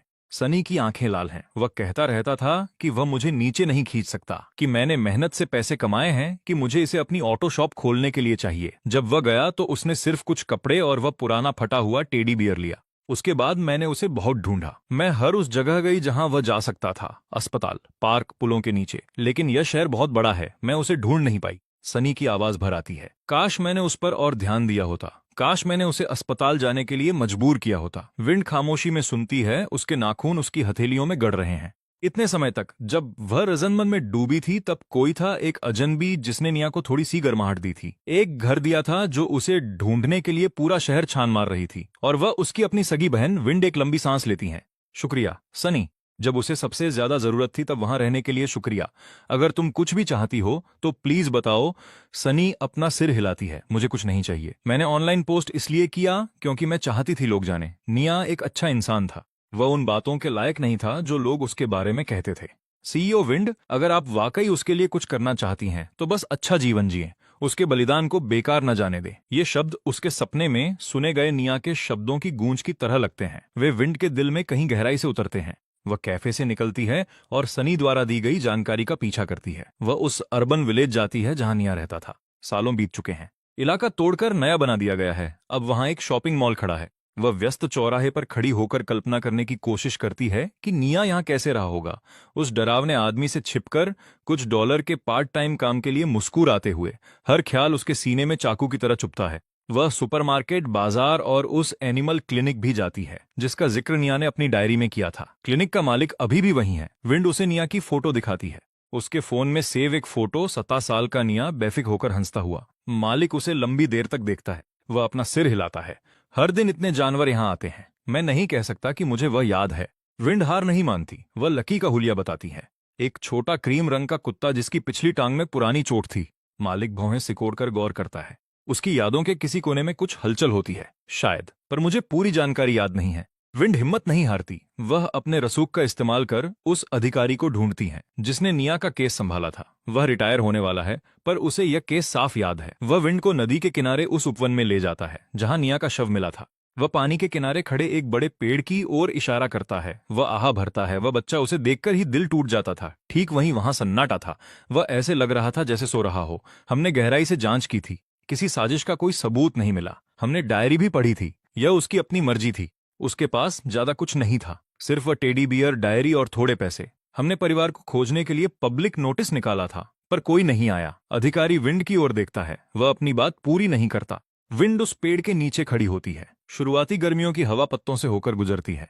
हवा में हल्की सरसराहट भर जाती है। टहनियों से छनकर आती धूप जमीन पर रोशनी के टुकड़े बिखेर रही है। यहाँ बहुत शांति है। वह नदी की मंद आवाज सुन सकती है। क्या निया ने अपनी जिंदगी यहीं खत्म करने का फैसला इसलिए किया क्योंकि यह उस जगह के करीब था जहां उनके माता पिता आराम कर रहे हैं? उन आखिरी पलों में इन शांत पेड़ों को देखते हुए वह क्या सोच रहा होगा?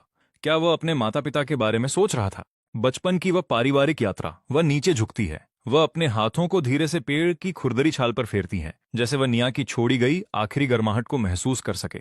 आंसू बेआवाज गिरते हैं। वे मिट्टी में समा जाते हैं। निया, मैं यहाँ हूं। मुझे माफ कर दो कि मैं बहुत देर से आई। वह फुसफुस आती है। उसकी आवाज हवा में बिखर जाती है। आखिरकार विंड उस जगह जाती है जहां उसके माता पिता दफन हैं। उनकी साझा कब्र के पास उसे मिट्टी का एक छोटा सा ढेर मिलता है। डायरी के मुताबिक यहीं लक्की को दफनाया गया था। वह ढेर अब हरी घास और नन्हे जंगली फूलों से ढका हुआ है। वह सावधानी से उसके चारों ओर की खरपतवार साफ करती है। फिर लकी की कब्र के पास वह अपने हाथों से एक छोटा सावधानी से चुना गया कलश दफनाती है। उसके अंदर असली डायरी की राख है। उसने एक विशेष प्रक्रिया के जरिए उसका पर्यावरण अनुकूल अंतिम संस्कार कराया और राख खुद लेकर आई। वह उस छोटे से ढेर पर अपना हाथ रखती है। लकी वह धीरे से कहती है, निया के उन आखिरी दिनों में उसके साथ रहने के लिए शुक्रिया। कृपया उसके साथ ही रहना। माँ और डैड के साथ भी रहना, ठीक है? जब यह सब हो जाता है तो विंड अपने माता पिता की कब्र के सामने खड़ी होकर तस्वीरों में उनके दयालु चेहरों को देखते हुए 3 बार झुककर प्रणाम करती हैं। उसकी आवाज शांत और स्थिर है। माँ, डैड, मुझे माफ कर देना। मैंने निया का ख्याल नहीं रखा, पर मैं आपसे वादा करती हूँ, अब से मैं हम दोनों के लिए जीऊंगी। मैं कुछ ऐसा करूंगी जिससे उसका जाना सार्थक हो सके। शहर वापस आकर विंड एक ऐसा फैसला लेती है जो सबको हिला देता है। वह एक प्रेस कॉन्फ्रेंस बुलाती है और घोषणा करती है कि वह अपनी निजी संपत्ति का अधिकांश हिस्सा एक नए स्थापित फाउंडेशन, निया और लकी फाउंडेशन को दान कर रही है। यह फाउंडेशन 2 क्षेत्रों पर ध्यान केंद्रित करेगा। पहला, कम आय वाले परिवारों के युवा कैंसर रोगियों के लिए इलाज और मानसिक स्वास्थ्य सहायता देना। दूसरा, आवारा जानवरों को बचाना और उनके लिए आश्रय व गोद लेने के प्रोग्राम बनाना। प्रेस कॉन्फ्रेंस में पहली बार सार्वजनिक रूप से विंड अपने भाई निया के बारे में खुलकर बोलती है। हालांकि वह ज्यादा विस्तार में नहीं जाती। वह बस इतना कहती है, मेरे भाई निया को जीवन में अजनबियों से दया मिली। उसने यह भी महसूस किया कि जीवन कितना नाजुक और कठिन हो सकता है। यह फाउंडेशन उसे सम्मानित करने और उन लोगों की मदद करने के लिए है जो उसी कठिन रास्ते पर चल रहे हैं। मैं चाहती हूं कि हर जीवन के साथ कोमलता से व्यवहार किया जाए और हर दया का कार्य आगे बढ़े। उसकी घोषणा से बिजनेस की दुनिया हैरान है और अनगिनत आम लोग भावुक हैं। वे आवाजें जिन्होंने उसका मजाक उड़ाया था और उसकी नीयत पर सवाल उठाए थे, धीरे धीरे समझ और सम्मान में बदल रही हैं। लोग आखिरकार समझना शुरू कर रहे हैं। सीईओ विंड के ठंडे और शक्तिशाली व्यक्तित्व के पीछे इतना गहरा घाव और इतनी कठिन मेहनत से अर्जित प्रायश्चित था। फाउंडेशन तेजी से काम करता है।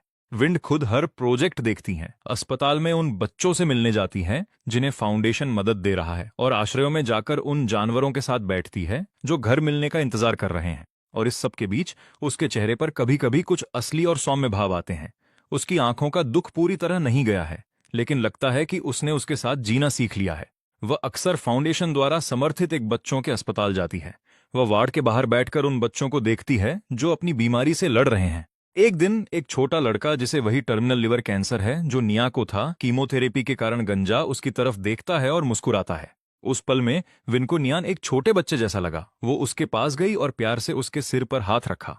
उसने उसे मोटरसाइकिल का एक नया मॉडल दिया। लड़के का खिलता हुआ चेहरा देख विन के अंदर जमी बर्फ पिघलने लगी। उसने सनी को भी मदद की पेशकश की ताकि वो अपना सपनों का ऑटो शॉप खोल सके, लेकिन सनी ने फिर मना कर दिया। सीईओ विन, मैं इसकी कद्र करता हूं, सच में। सनी हंसा। कोई बात नहीं, पर मैं इसे खुद कमाना चाहता हूं। वैसे भी मैं फाउंडेशन में वॉलंटियर कर रहा हूँ, बेसहारा जानवरों को बचाने में मदद करता हूँ, ये सुकून देता है। शायद नियान भी यही चाहता कि हम सब अपनी जिंदगी का रास्ता खुद ढूंढें। विन ने जोर नहीं डाला। वो सनी के फैसले का सम्मान करती थी और वो आभारी थी। आभारी की किस्मत ने नियान के मुश्किल वक्त में उसे इतना वफादार दोस्त दिया। सनी ने बताया कि नियान अक्सर कहता था कि सोया सॉस में डूबे स्टीम्ड बन्स दुनिया की सबसे बेहतरीन चीज है। सनी खिड़की से बाहर देखने लगी। उसकी आवाज धीमी थी। मुझे पता था कि वो भूखा था, पर जब भी वो इसकी बात करता उसकी आंखें चमक उठती, जैसे वो किसी शाही दावत की बात कर रहा हो, जैसे वो सबसे शानदार चीज हो। विन उसके पास बैठ गई और खामोशी से सुनती रही। उसके नाखून हथेली में धंस रहे थे। बस इसी तरह वो रोने से खुद को रोक रही थी। ये बातें डायरी के शब्दों से कहीं ज्यादा सच्ची और दर्दनाक थीं। हर बात एक जख्म की तरह थी। अब उसे सब पता चल गया था। उसे पता था कि कड़ाके की ठंड में नियान सूखे बंस को ठंडे पानी के साथ कैसे खाता था। उसे पता था कि वो दर्द से कांपते हुए बिस्तर के कोने में कैसे सिमट जाता था बिना एक आवाज किए। उसे पता था कि नियान के सबसे बुरे वक्त में लकी कैसे उसके करीब आ जाता था और उसके आंसू चाट लेता था। उसने सनी से वो पुराना पता लिया जहां नियान कभी रहता था, जो अब टूट चुका था। अब वहां बड़ी इमारतें थीं, पर वो अपनी कार लेकर वहां गई, किनारे खड़ी रही और बस बैठी रही। नई इमारतों को देखते हुए वो ये सोचती रही कि उसका भाई इस जगह पर अपना बीमार शरीर घसीटते हुए कैसे जिया होगा। कंपनी में काम अब भी सुचारू रूप से चल रहा था, लेकिन उसकी वो बेतहाशा मेहनत वाली ऊर्जा धीरे धीरे कम हो गई थी। अब वो काम दूसरों को सौंपने लगी थी। हर चीज पर नियंत्रण की जरूरत खत्म हो गई थी। लोग कहते थे कि विन अपने भाई के जाने के बाद एक अलग इंसान बन गई है। अब वो पूरी तरह चैरिटी को समर्पित थी। सिर्फ लिंग ये जानती थी कि विन को कभी सुकून नहीं मिला। उसकी मेज पर डायरी की वो कॉपी पड़ी रहती, जिसके पन्ने बार बार पढ़ने से घिस गए थे, और उसके साथ कैंसर के इलाज और डिप्रेशन काउंसलिंग की ढेर सारी फाइलें थीं। वो एक रिसर्च कर रही थी, एक बहुत लंबी रिसर्च। उसका विषय वो भाई था जिसे वो बचा न सकी। मकसद था अपने दिमाग में उस अतीत को बार बार लिखना जिसे कभी बदला नहीं जा सकता। वक्त तेजी से बीत रहा था। उस डायरी के लाइव स्ट्रीम को 3 साल हो चुके थे, जिसने पूरे देश को हिला दिया था। नियान और लकी फाउंडेशन ने हजारों परिवारों की मदद की थी। विन को अनगिनत सम्मान और अवार्ड मिले, लेकिन एक बरसात की दोपहर उसे एक कॉल आया। इस बार ये किसी केयर सेंटर से नहीं था, ये उसका गोद लिया हुआ भाई था जो विदेश से कॉल कर रहा था। फोन पर उसकी आवाज हिचकिचाती और परेशान थी। विन, मैं घर की पुरानी चीजें देख रहा था जो तुम विदेश वाले घर में छोड़ गई थी। मुझे एक फोटो एल्बम मिला। इसमें बचपन के नियान की तस्वीरें हैं और डायरी के कुछ पन्ने हैं जो तुमने बचपन में लिखे थे। ऐसी बातें जो तुमने कभी किसी को नहीं दिखाई। मैंने उन्हें पढ़ा और मुझे कुछ मिला है, कुछ ऐसा जो शायद तुम खुद भी भूल चुकी हो। ये तब की बात है जब मम्मी पापा की मौत हुई थी। कुछ धुंधला सा, जैसे जानबूझकर इसे कहीं दबा दिया गया हो। फोन पकड़े हुए उसका हाथ हल्का सा कांप रहा था। बाहर खिड़की पर बारिश की बूंदें गिर रही थीं। उसकी छाती जकड़ी हुई सी महसूस हुई। उसने उसे सब कुछ भेजने को कहा। कुछ दिनों बाद पार्सल आ गया। एल्बम के साथ कुछ पीले पड़ चुके पन्ने थे जो छोटी विन ने लिखे थे। लिखावट बहुत तेजी में और जज्बात से भरी थी। ये उसके माता पिता के एक्सीडेंट वाली रात से पहले की बात थी। घर में एक जबरदस्त बहस हुई थी, एक बड़े बिजनेस फैसले को लेकर। पिताजी एक बड़ा जोखिम उठाना चाहते थे। माँ उनके साथ थी, लेकिन छोटी विन ने पूरी ताकत से विरोध किया और उसने कुछ ऐसा कह दिया जो उसका मतलब नहीं था कि तुम हम सबको बर्बाद कर दोगे। उसने पन्नों को अपने माता पिता की जिद पर गुस्से और भविष्य के डर से भर दिया था। आखिरी लाइन थी, अगर यह परिवार कभी बर्बाद हुआ तो वो पूरी तरह उनकी गलती होगी। बरसों बाद ये शब्द एक जंग लगी चाबी की तरह अचानक उस ताले में फिट हो गए जिसे उसने अपनी यादों में बंद कर रखा था। वो अपनी कुर्सी पर ढह गई। उसके शरीर पर ठंडे पसीने की बूंदें आ गईं। अब उसे सब याद आ गया। जिस दिन माता पिता का एक्सीडेंट हुआ, उस रात की बहस की वजह से वो उन्हें छोड़ने तक नहीं गई थी। और इतने सालों में गम इतना बड़ा था कि उसने अपनी इस गलती को मिटा दिया था। वो सिर्फ ये याद रखना चाहती थी कि उसके माता पिता उससे कितना प्यार करते थे। इतने सालों तक जब नियान अकेले तड़प रहा था, तब वो अपने माता पिता की मौत का बोझ ढो रही थी, जिसे उसने कभी कबूला नहीं था। उसने हमेशा माना था कि नियान की मौत एक बहन के तौर पर उसकी नाकामी की सजा है। उसने कभी सोचा नहीं था कि ये उन क्रूर शब्दों की कीमत भी हो सकती है जो उसने इतने साल पहले कहे थे। अपराध बोध पर अपराध बोध जुड़ता गया। ये उसे अंदर तक तोड़ देने के लिए काफी था। उसने खुद को 2 दिन तक स्टडी रूम में बंद कर लिया। जब वो बाहर आई तो उसने लिन यी से कहा, मुझे कब्रिस्तान जाना है, नियान, लकी और मम्मी पापा से मिलना है। नियान और लकी की कब्र ठीक उसके माता पिता के पास थी। ये इंतजाम विन ने खुद ही किया था। समाधि के पत्थर पर लगी तस्वीर में वो लड़का अब भी वैसी ही चमकदार मुस्कान के साथ मुस्कुरा रहा था। लकी उसके पैरों के पास आज्ञाकारी बनकर बैठा था। विन हल्की बारिश में खड़ी थी, काले कोट में, बिना किसी छाते के। वो काफी देर तक तस्वीर को घूरती रही। फिर धीरे से वो घुटनों के बल बैठ गई। वो रोई नहीं। उसने बस अपना हाथ ऊपर उठाया और उंगलियों से तस्वीर पर जमी बारिश की बूंदें पोंछ दी। नियान, मुझे लगता है कि मैं आखिरकार कुछ समझ गई हूँ। मैं हमेशा मानती थी कि मैं तुम्हारे लिए काफी अच्छी नहीं थी, इसलिए मैंने तुम्हें खो दिया। लेकिन अब मुझे लगता है कि ये बहुत पहले शुरू हो गया था। हमारा परिवार पहले ही मुश्किल रास्ते पर था।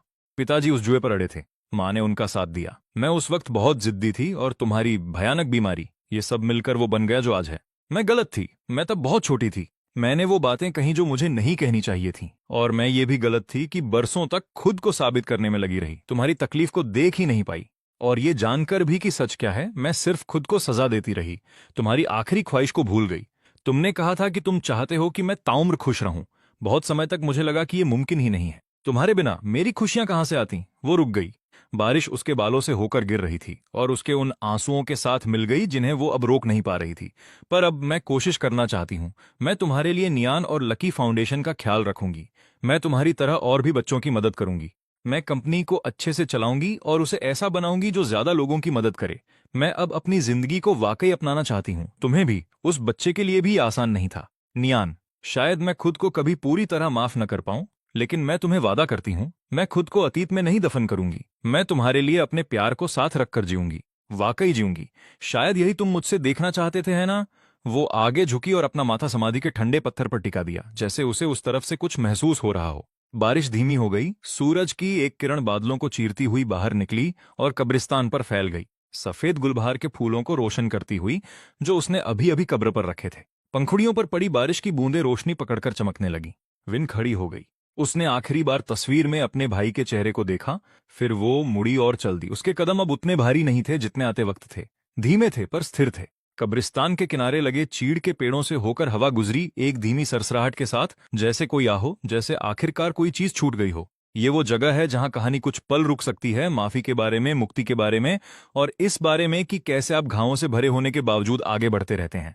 विन की जिंदगी आखिरकार अपने सबसे दर्दनाक अध्याय को पार कर चुकी थी और उसने अगला पन्ना लिखना शुरू कर दिया था। उस अगले अध्याय में अब भी गहरा सूनापन रहेगा, लेकिन शायद धीरे धीरे उसमें थोड़ी सी उसकी अपनी शांत रोशनी भी आ ही जाएगी। विन की जिंदगी की रफ्तार धीरे धीरे बदलने लगी। वो अब भी व्यस्त थी, लेकिन वैसी आपाधापी में नहीं जो वास्तव में सजा और दिखावा थी। उसने थेरेपी लेना शुरू किया, अपने माता पिता की मौत के गम और उस अपराध बोध का सामना किया जो नियान के लिए जरूरत से ज्यादा सुरक्षा में बदल गया था, और फिर कुछ और भी बुरा हो गया था। ये प्रक्रिया आसान नहीं थी। रातों की नींद उड़ जाती और जज्बाती उतार चढ़ाव आते, पर वो टिकी रही। उसके और तुम्हारे बीच का रिश्ता एक नए दौर में प्रवेश कर गया। पुराना फोटो एल्बम और डायरी पाने के बाद उसने पहली बार खुद तुम्हें कॉल किया। समुद्र पार लंबी बातचीत हुई। उसने सारा जटिल इतिहास समझाने की कोशिश नहीं की।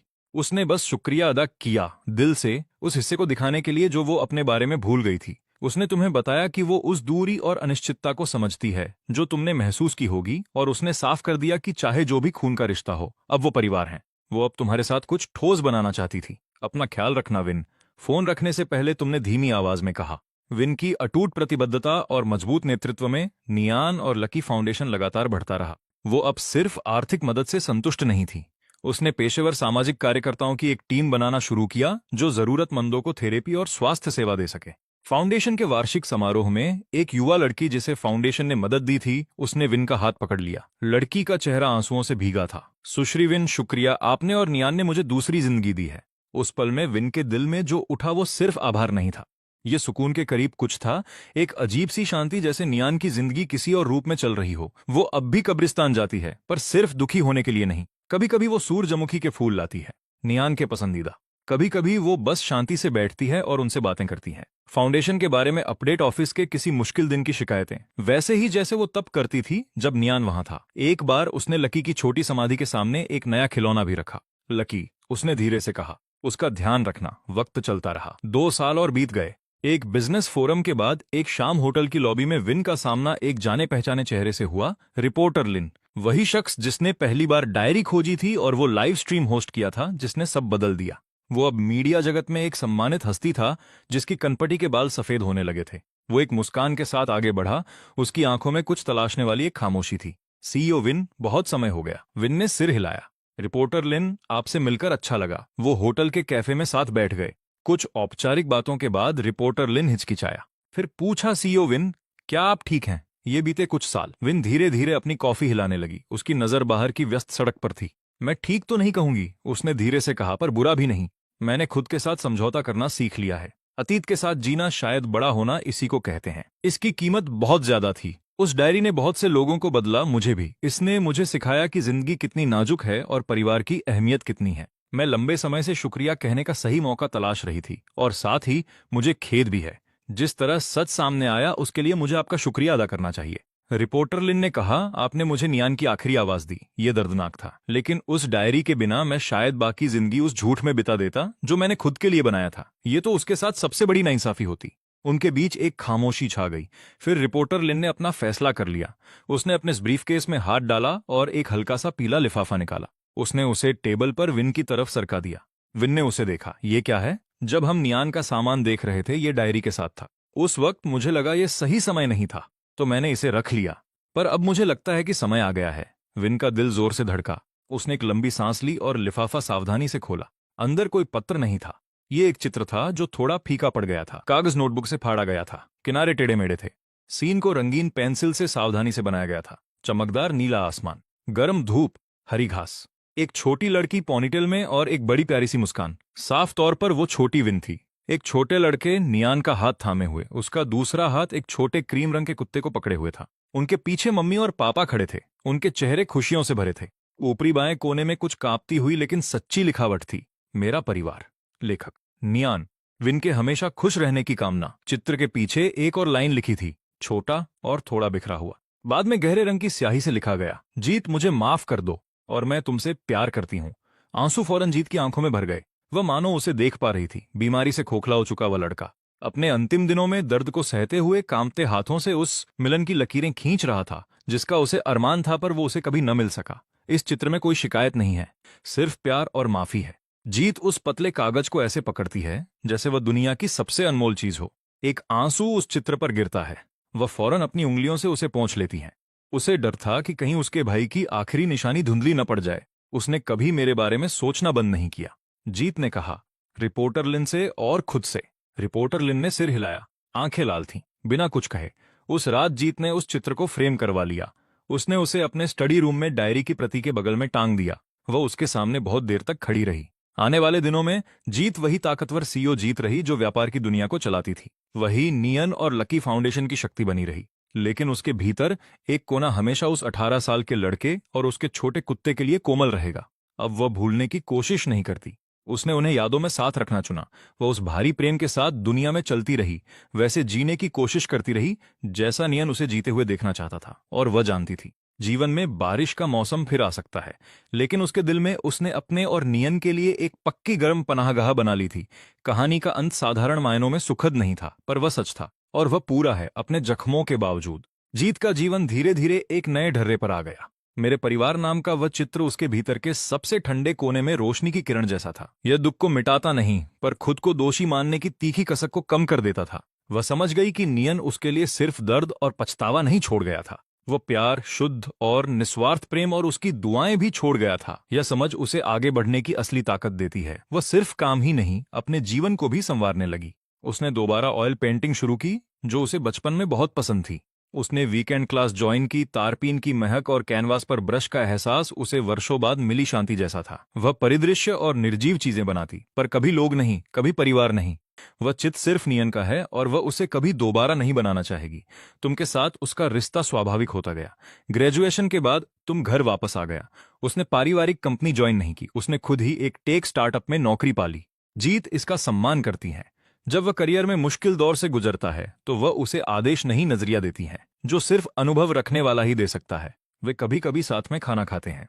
वे काम और जिंदगी के बारे में बात करते हैं, एक सामान्य भाई बहन की तरह। एक शाम तुम अपनी गर्लफ्रेंड को उससे मिलवाने लाया। लड़की घबराई हुई थी। जीत ने उसे प्यारी सी मुस्कान दी। एक दूसरे का ख्याल रखना, एक दूसरे के प्रति सब्र रखना। उस पल उसे एक झलक मिली कि सब कैसा होता अगर नियन जीवित होता, और वह एक बहन की तरह उनके साथ ऐसे ही रहती। नियन और लकी फाउंडेशन का दायरा बढ़ता गया। उन्होंने देश के अग्रणी चिकित्सा संस्थानों के साथ साझेदारी शुरू की। लीवर कैंसर के लिए अर्ली स्क्रीनिंग और लक्षित थेरेपी रिसर्च को फंड करना शुरू किया। जीत अब सिर्फ एक दानदाता नहीं थी, वह खुद प्रोजेक्ट चर्चाओं में बैठती, एक ऐसे व्यक्ति का नजरिया रखती जिसने इस बीमारी में परिवार खोया हो। ऐसा नजरिया जो कोई लैब रिसर्चर नहीं रख सकता। एक प्रोजेक्ट रिव्यू में एक युवा रिसर्चर ने नई जांच विधि पेश की। उसने कहा यह नई विधि लीवर कैंसर का पता लगाने की दर को 30% तक बढ़ा सकती है। जीत ने सुना और उसकी आंखें भर आईं। वह सोचती है कि जब पता चला तो नियन आखिरी स्टेज पर था। उसने अपनी हथेली को जांघ पर जोर से दबाया, भावनाओं को काबू में करते हुए। काश काश जल्दी पता चलने का मौका होता। रिसर्च को फंडिंग के लिए उसकी प्रतिबद्धता और गहरी होती गई। समय धीरे धीरे आगे बढ़ा, जब तक कि एक पतझड़ की दोपहर उसे केयर फैसिलिटी से एक कॉल नहीं आया। तुम के बारे में नहीं, सनी के बारे में। मिस सनी बेहोश हो गई हैं। वह वर्षों से बहुत काम कर रही थी और उसका शरीर जवाब दे गया, स्थिति नाजुक है, वह तुम्हें बुला रही है। जीत ने तुरंत अपना शेड्यूल खाली किया और छोटे शहर के लिए रवाना हो गई। अस्पताल के कमरे में एंटीसेप्टिक की महक घुली हुई थी। सनी जीत की यादों से कहीं ज्यादा दुबली थी। उसका चेहरा पीला था, लेकिन आंखें अभी भी साफ और जिद्दी थीं। सनी ने ऊपर देखा और जीत को देखकर एक कमजोर मुस्कान दी। सीईओ जीत, आप आईं। जीत बेड के किनारे बैठी और सनी का दुबला हाथ धीरे से थाम लिया। मुझे सीईओ जीत मत कहो, सिर्फ जीत। सनी ने सिर हिलाया, सांस लेते हुए। पुरानी आदत। और आप वाकई सीईओ जीत हैं। वह रुकी। मेरे पास ज्यादा समय नहीं बचा। कुछ ऐसा है जो मैं बहुत समय से सोच रही थी। मुझे लगता है आपको यह सुनना चाहिए। जीत का सीना जकड़ गया। मुझे बताओ। सनी की नजरें खिड़की की तरफ मुड़ गईं, जैसे वह यादों में खो रही हो। नियन के जाने से पहले उसने तुम्हारे लिए एक संदेश छोड़ा था, डायरी में नहीं। उस दिन उसकी हालत बहुत खराब थी, दर्द बहुत था और वह होश हवास में नहीं था। उसने मेरा हाथ पकड़ा और कहा, अगर कभी जीत को पता चले तो उसे मेरी तरफ से यह बता देना। सनी रुकी। उसकी सांसें भारी हो रही थीं। जीत पानी की तरफ बढ़ी। सनी ने मना कर दिया, उसे बात पूरी करनी थी। उसने कहा, उसे बताना, ज्यादा दिन शोक मत मनाना, किसी को ढूंढ लेना, उसे वैसे अकेला मत छोड़ना जैसे मम्मी और पापा ने छोड़ा था, और सुनिश्चित करना कि वह रोज गर्म खाना खाए। सनी की आवाज हर शब्द के साथ धीमी होती गई। आखिरी शब्द बस एक फुसफुसाहट थे। जीत की आंखों से बेआवाज आंसू गिरने लगे। ज्यादा दिन शोक मत मनाना, किसी को ढूंढ लेना, रोज गर्म खाना खाना, यही उसकी आखिरी फिक्र थी। जीत ने सनी के हाथों में अपना चेहरा छिपा लिया। उसकी आवाज फटने लगी। वह नादान बच्चा, उसने तुम्हें कभी किसी बात का दोषी नहीं माना। वह हमेशा कहता था कि उसकी बहन दुनिया की सबसे अच्छी बहन है। कुछ दिनों बाद सनी शांति से चल बसी। जीत ने उसे नियन की कब्र के बगल में दफनाया और स्विम नाव के फूलों का गुलदस्ता रखा। वह खान पान को गंभीरता से लेने लगी। उसने अपने लिए खाना बनाने वाला रखा, घर जैसा खाना, धीरे पके हुए सूप। वह खुद भी थोड़ा बहुत खाना बनाने लगी। रसोई की गर्माहट ने उसके भीतर कुछ शांत किया। एक शाम तुमका कॉल आया, प्रोजेक्ट सफल रहा। उसकी आवाज उत्साह से भरी थी। जीत ने सुना और उसके होठों पर मुस्कान आ गई। वह स्टडी में गई और मेरे परिवार को देखा। इस बार आंखों में आंसू नहीं थे। इसके बजाय उसने एक शांत वादा किया, मैं अच्छे से रहूंगी, मैं तुम्हारे प्यार को साथ लेकर चलूंगी। वह आज भी कब्रिस्तान जाती है, पर अब पुराने दोस्तों से मिलने जैसा लगता है। वह थर्मस में चाय ले जाती है और खबरें सुनाती है। वह चित्र बेडरूम में चला गया, याद दिलाने के लिए कि प्यार अब भी वही है। नियन और लकी फाउंडेशन ने लाखों समर्थकों को एक साथ जोड़ा। अर्ली स्क्रीनिंग प्रोग्राम जान बचाते हैं। हर बार जब वह ऐसी खबर सुनती है तो उसके सीने का पछतावा थोड़ा और हल्का हो जाता है। एक अंतर्राष्ट्रीय चैरिटी फोरम में किसी ने कहा कि नियन और लकी फाउंडेशन में एक पूर्वी दर्शन है कि जो चले गए उन्हें याद करना ही जिंदगी की कद्र करना सिखाता है। जीत मुस्कुराई, एक सच्ची मुस्कान। यह वह रास्ता बन गया जिस पर मैं चलती हूँ। तुमका प्रोजेक्ट सफल हुआ। उसने टेक वर्ल्ड में अपना नाम बनाया। वह अपनी गर्लफ्रेंड विवियन को जीत से मिलवाने लाया। विवियन ने ब्रेज पोर्क बनाया जिसमें उनकी मां की रेसिपी की गूंज थी। जीत के सीने में कुछ गर्म सा एहसास हुआ। 10 साल गुजर गए। जीत की कनपटियों पर चांदी सी लकीरें उभर आईं। उसकी नजरें शांत और गहरी हो गईं। वह दैनिक कामों से पीछे हट गई, रणनीति और फाउंडेशन पर ध्यान देने लगी। उसने अपने बगीचे को सूरजमुखी और सफेद गुलदाउदी से भर दिया। एक डॉक्यूमेंट्री डायरेक्टर ने उससे संपर्क किया जो नियन और लकी फाउंडेशन की कहानी कहना चाहता था। जीत ने सोचा और मान गई, एक शर्त पर, कहानी ईमानदार होनी चाहिए। फोकस फाउंडेशन के काम पर हो, न कि उसकी निजी कहानी पर। कैमरे पर वह संयमित और सटीक थी। जब डायरेक्टर ने पूछा, आप उस अंधेरे से बाहर कैसे आईं? उसने सिर हिलाया, बाहर नहीं, मैंने इसे ढोना सीख लिया। हम जिन्हें प्यार करते हैं वो हमारा हिस्सा बन जाते हैं। नियन और लकी फाउंडेशन उस प्यार को आगे ले जाने और दुख को और अधिक जीवन में बदलने के बारे में है। डॉक्यूमेंट्री ने गहरा और अमिट प्रभाव छोड़ा। उसकी कहानी टूटने के बाद फिर से खड़े होने का आदर्श बन गई। तुम की शादी में वह वेदी पर खड़े जोड़े को देखती रही, फिर वह उस खाली कुर्सी की ओर मुड़ी जो उसने नियन के लिए छोड़ी थी। कुछ लोग यहाँ व्यक्तिगत रूप से नहीं हो सकते, उसने धीरे से कहा, लेकिन वे हमारे लिए यकीनन खुश हैं। खुश रहना। जब जीत छोटी क्विन को अपनी बाहों में लेकर दादी जैसा प्यार करती है। बच्चे की आंखें उसकी यादों वाले नियन जैसी दिखती हैं। वह स्ट्रॉलर को सूरजमुखी के बीच ले जाती है। यह तुम्हारे ग्रेट अंकल नियन है और यह लकी है। वे दोनों तुम्हें बहुत प्यार करते हैं। जब क्विन 3 साल की होती है तो वह दादी जीत को साफ मीठी आवाज में बुलाती है, जो जीत के दिल में धूप की तरह उतरती है। जीत क्विन को परियों की कहानियां पढ़कर सुनाने लगी। हालांकि वह कभी उस भारी नाम को बच्चे के सामने जोर से नहीं लेती। पारिवारिक कंपनी एक इंडस्ट्री बेंचमार्क बन गई। नियन और लकी फाउंडेशन आगे बढ़ता और फलता फूलता रहा। जीत और पीछे हट गई, अपने बगीचे की देखभाल करने लगी, फूलों को खिलते और गिरते देखने लगी। एक रात क्विन ने आसमान के सबसे चमकीले तारे की तरफ इशारा किया। दादी जीत, वो तारा कितना चमक रहा है। जीत ने धीरे से कहा, शायद वो तुम्हारे ग्रेट अंकल हैं जो हम पर नजर रख रहे हैं। जीत के 70वें जन्मदिन पर तुमने उसे हाथ से बना फोटो एल्बम भेंट किया। पहला पन्ना मेरे परिवार के चित्र के नाम है। क्विन की सुंदर लिखावट में साथ लिखा था, great grandpa, great grandma, great uncle नियन, लकी और हम। आखिरी कुछ पन्ने खाली थे। एक नोट लिखा था, आने वाले दिनों को हम साथ में भरेंगे। जीत ने तस्वीरों पर अपनी उंगलियां फेरी। उसकी आंखें नम थीं, पर वह मुस्कुरा रही थी। यह तोहफा उसे बताता है, नियन को कभी नहीं भुलाया गया। वह इस परिवार की यादों में गर्मजोशी से बुना जा चुका है। अंतिम वर्षों में उसने पुरानी चीजों को छांटा, हर चीज को सावधानी से लेबल किया, ताकि क्विन को पता रहे कि परिवार कहां से आया है। अंत में वह सीईओ जिसने अपना जीवन दूसरों को समर्पित कर दिया, शांति से चल बसी। उसके आखिरी शब्द आंसुओं के बीच थे, मम्मी, पापा, नियन, तुम लोग मेरे पास आए हो। मुझे माफ करना, मैंने नियन की देखभाल वैसे नहीं की जैसे करनी चाहिए थी। कमरे में मौजूद किसी ने बूढ़ी महिला को उस तरह रोते नहीं देखा था, पर जब वह गई, सीईओ जीत को शांति मिली। उसके चेहरे पर उस बच्चे की संतुष्ट मुस्कान थी जो आखिरकार घर लौट आया हो।